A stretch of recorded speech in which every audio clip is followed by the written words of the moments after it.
আমার বন্ধুগণ, আমার ভাইয়েরা, আল্লাহর নবী বলেন, হুমা জান্নাতুকা নারুকা, পিতামাতাই তোমার জান্নাত, পিতামাতাই তোমার জাহান্নাম। পিতামাতাকে খুশি করবে, জান্নাতে যেতে পারবে।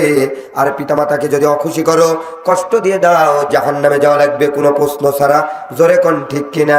ও আল্লাহর বান্দারা, যে করে হোক, যেভাবেই হোক, মায়ের কাছ থেকে যদি একটু ভালো দোয়া নিতে পারো, তাহলে আল্লাহ পাক ওই দোয়ার বরকতে তোমারে জান্নাত দিয়ে দেবেন।